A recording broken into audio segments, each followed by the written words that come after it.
Ձեր հիմնական ելույթի ընթացքում խոսեցիք երկաթգծի կարևորության մասին, թիպ նախագծի իրագործման համատեքստում,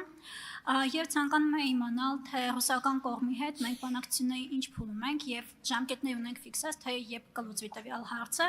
եւ երկրորդ հարցս վերաբերում է հեծին, ինչ փուլում է գտնվում հեծի պետականացման գործընթացը։ Շնորհակալ եմ։ Ռուսաստանի գործընկերների հետ մենք քննարկումների փուլում ենք եւ մենք էլի ընդ որում ուզում եմ ասել, այստեղ կարևոր մի առանձնահատկություն կա։ Մենք Ռուսաստանի մեր գործընկերների հետ խոսելիս ասում ենք այն, ինչ որ հիմա ես էստեղ ասացի։ Այսինքն էս էլ է շատ կարևոր, տենց բան չկա, որ կուլիսներում ուրիշ բան ենք խոսում կամ դիվանագիտական հարթակներում Հայաստանում ազգային ժողովում ուրիշ բան ենք խոսում։ Եվ մենք ուզում ենք, որ այս հարցի շուրջ ըմբռնում ձևավորվի։ Իմ գնահատականն է, որ այսօր կա հնարավորություն մոտավորապես $400 միլիոն այդ կոնցեսիա իրավունքը վաճառել։ Եվ դա կարծում եմ լավ հնարավորություն է։ Էլ չեմ ասում, որ այդ փաթեթի մեջ կարող են լինել նաև կոմպոնենտներ, որոնք ավելի շահավետ կդարձնեն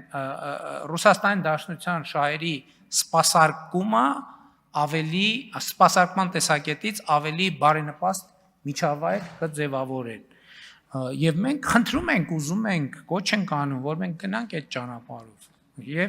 Եվ կարծում եմ էլ եմ ասում, մենք շատ մեծ հարգանք ունենք Ռուսաստանի Դաշնության շահերի նկատմամբ, բայց համաձայն եք անտրամաբանական կլինի, մենք ոչ միայն որևէ երկրի շահ ավելի բարձր դասենք,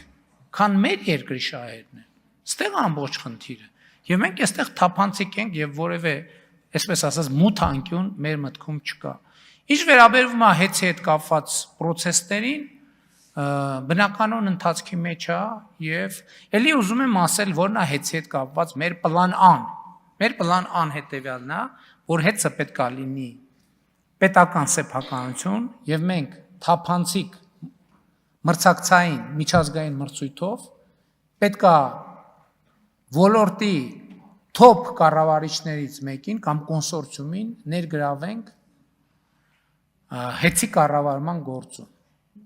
Ես միանշանակ համոզված եմ, որ հեծի պետական սեփականություն լինելը ճիշտ է, բայց մյուս կողմից համոզված եմ նաև, որ չի կարելի հեծը երկար ժամանակ թողնել պետական կառավարման ներքո։ Որովհետև հիմա երբ որ ուշադրությունը մեծ է, ես այդտեղ եւ քաղաքական կառավարում հաստատության իրականացնում մեծ ռիսկեր չեմ տեսնում, բայց երբ որ դա կդառնա մեզ պետքա ընդ որում այստեղ մեզ պետքա տեխնոլոգիաներին հասանելիություն, շատ կարևոր է։ Ես իմ ելույթից մի բավականին մեծ կտոր ստիպված էի բաց թողնել, չէի ուզում որ մի նիստից ավելի երկար տևի ելույթս էներգետիկ վերափոխմանն է վերաբերվում, որը շատ մեծ օրակարգ է եւ առաջիկայում ես այդ հարցով աշխատանքային խումբ կձևավորեմ միջգերատեսչական, բայց Հետի հետ կապված մենք ոչ մի խնդիր չունենք, մեր պլանով առաջ ենք շարժվում, մանավանդ որ միջազգային արբիտրաժում ըստ էության միջանկյալ շատ մեծ հաջողություն ենք ունեցել եւ դրա մասին հանրային հաղորդակցություն եղել։ Արձագանք։ Շնորհակալություն։